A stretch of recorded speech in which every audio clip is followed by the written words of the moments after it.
I begin the poem with a line from Personal Helicon by Seamus Heaney.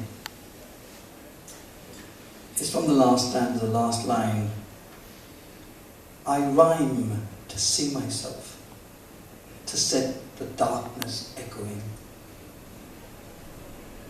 And like Heaney, most of us who write poetry feel the need to delve into the squelch of memory, to trawl the hidden, often secret parts of our imaginations for inspiration, to see ourselves.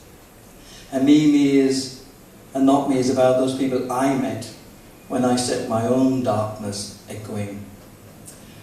But to begin at the beginning. It has its genesis in the realization that two dead people, my mother and my Uncle Mikey, often spoke to me just before I began a performance of my poetry. Hers was often a mixture of pride and panic. Oh, Jesus, boy, hope you know what you're doing. Here's the bluff demand to cop yourself fucking me along by. Who do you think you are? This reading then includes both the two people who inspired my poem in the first place, and lots of teachers, nuns, schoolmates, lots of priests, a boxer, and of course, as there should be, a bellowing, one-eyed bull. You get them everywhere.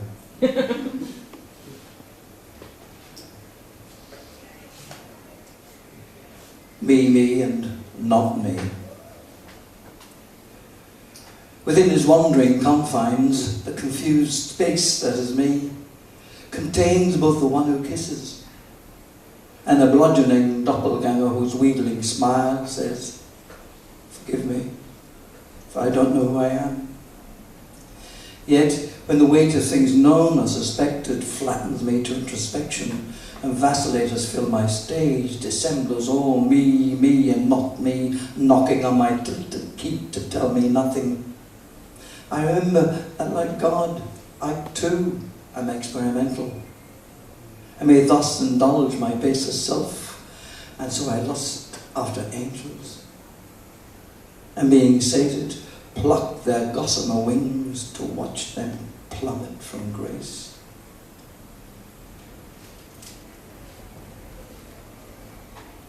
But what if this is idle speculation? Tittle-tattle blatherings on the meanings of life, lust and confusion, when what I need is an explanation for those differing peoples who occupy the space which is sometimes mine, and sometimes that of strangers I will now call mock Frisby, to give my doppel's flesh an image I can grapple with, the form which being formed in my likeness can, like Schrodinger's cat, be there, even when I'm not there, be me, even at the same time as I think myself someone else. And so, even though these tentative gropings may prove useless, never unpicking a self, nor teasing its quantum parts into the light, I must at least embark upon the journey, even if, in beginning, I don't know where to start. But start I must. The need is urgent.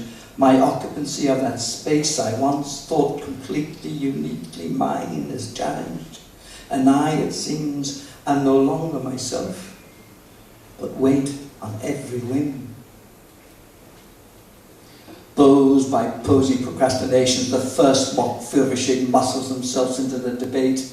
There, see him there, him pitching a rampart in France. That one, the one skulking through the edge of a crinkled black and white Kodak. What of that Gog searching for someone to spell him properly on the world? And those other selves in the mind's eye, a boy man there, see him crying in an evening's light as a soldier parades his wounds, christens them, you, fucking you. Or that battered athlete, or the boxer, dead but not forgotten on that bed where I promised to wear her skin. And what jigsawed conundrum can explain that priapic, one-eyed bull bellowing obscenities towards London? And is it the smell of incense? In all this dreamy time, the spoils of love lie bleeding in a winter's boreen. Plucked from a memory store of childhood blushes, another image joins a speculation, coal black, dressed for fear, snug and smug in its voyeur's lair. It moistly presses a gaping ear to a boy's confession, and then asks the impossible.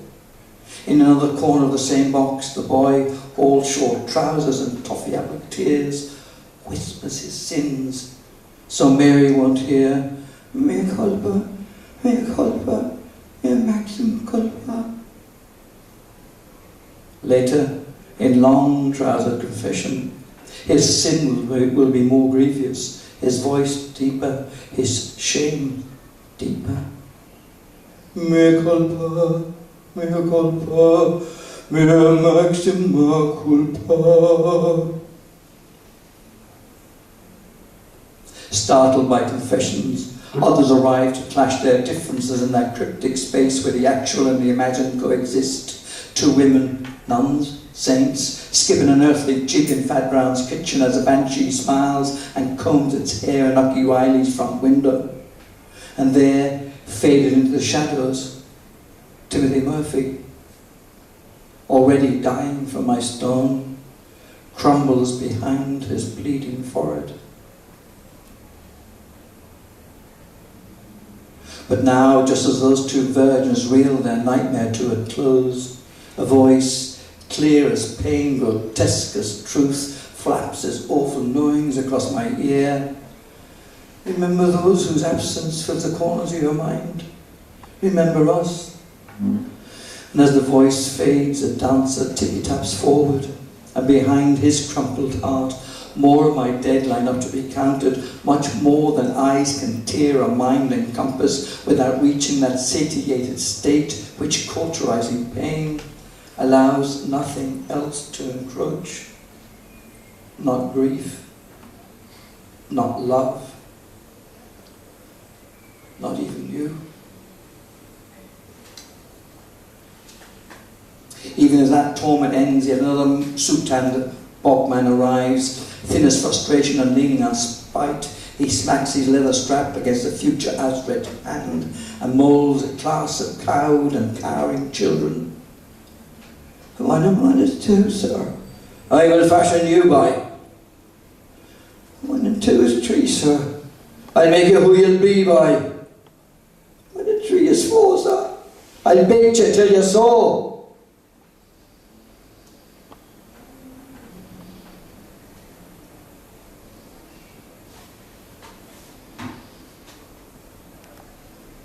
A dying sigh interrupts the sound of sniffling scholars. And through a morning's fainting light, a mother drapes herself across this too painful journey. You've looked upon your hurts, says Nan. Go on now, and look amongst those you've loved. Sure you can start with me. And I can see us clearly. You sitting by the fire, me kneeling at your feet as we unravel a school jumper I've outgrown. You're smiling down at me, while dream-like I splay my fingers and with hands apart, duck and swoop, sway and twist, until skeins of wool fill our basket. There we are, a pair of sorcerers unwinding the ears, your ears cocked to the music on radio air and my mind galloping between the task in hand and a ranch in Texas where hands are more at home round the cold butt of a Colt 45 than unravelling the past. Another vision has you once again by the fire, sewing basket by his side, last year's jumper reduced to memory, bald and ready to be fashioned anew. I'm at the kitchen table, my penny exercise book lies open, and as I chant my 9 times table, you begin your sinless litany. Knit 1, purl 1, slip a stitch. Knit 1, purl 1, slip a stitch. Gobsmacked, I watch the miracle, the past becoming the present, and my future warmed by the exchange.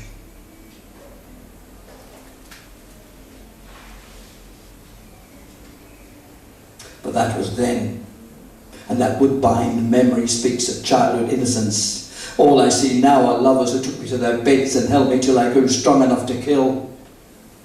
All I know now is the splash of tears, a smokescreen in your eyes, plays on Radio Luxembourg. And all I remember now is a guitar splintering against the long ago tomorrow. Drawn to the tortured twang of dreams, dashed against the stony shoreline, another line of teachers stands before me. At their head, Mrs. Kirby, the first to stamp a leathery mould upon my shaking hand. And in the background, a sobbing boy, me, Paddy Cow, Jimmy Mull, Denny the Hawk, rehearses anger. And Jimmy Mull is still angry. And Paddy Cow is still angry. And Denny, limping behind, is still angry. And even though she is dead, unlamented, and crumbled back to dust, I am still angry when I remember a cruel, grinny face as I run bare-assed and sobbing down Barrack Street.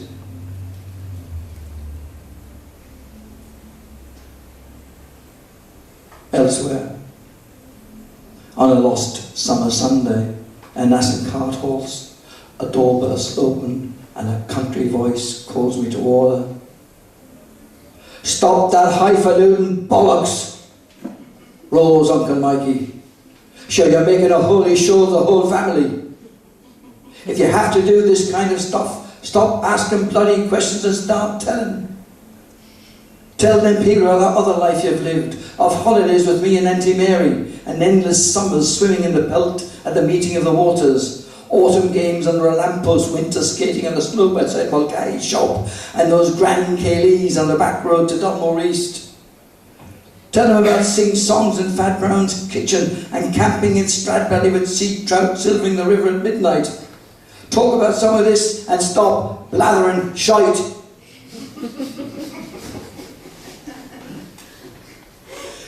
You were fine till you found your prick. So true of we boys.